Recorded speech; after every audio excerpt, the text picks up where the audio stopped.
we can reduce the number of people we target this for, increase the funding, and that may see larger success, a greater percentage of success in terms of outcome. But as an initiative, the heart is in the right place. Fine tuning like this can, over the years evolve this into a potent force, in my opinion.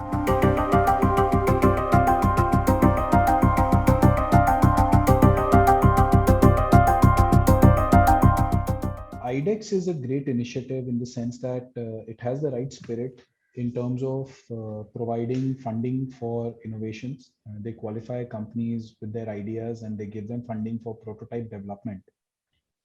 However, I think one of the issues that has been highlighted in the media, particularly with the program, is that an IDEX 4G does the same for innovations done by 4Gs who are currently serving with the forces and are still coming up with innovations in their labs. Both are excellent areas, but given that the funding amount is about 1.5 crores, for a young startup to develop technology, particularly for defense, in that kind of funding may not be feasible up to a large extent, and that's probably, and then the number of fields in which you can do that also becomes a little limited. Maybe software development where only people are involved, there could be something envisaged in a low investment because you're not spending on hardware and you need to budget for people cost, and people cost also to that extent is only applicable as long as you can develop it within the time frame that you can survive that money for. But beyond that, hardware typically, given the runs, given the delays, number of prototypes you need to build, and finally, if you want to build the prototype to a certain specification, you will come up short in terms of coming out with the product. You may come out with a prototype also of very specific low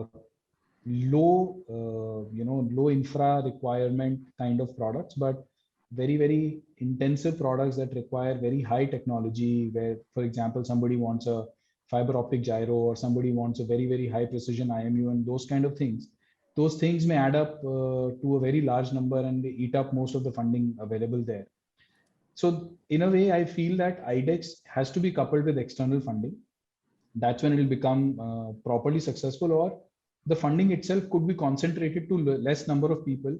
Maybe, for example, what Defense Innovation Unit in US is doing right now, wherein they give about $1 million to various companies to make things for their requirement. And their process is that you convert something commercial to defense kind of a system, and they give about $1 million. So maybe that's a more palatable range of investment, which will probably see more success in terms of giving people slightly more freedom, because when you are starting developing hardware, it's not very linear.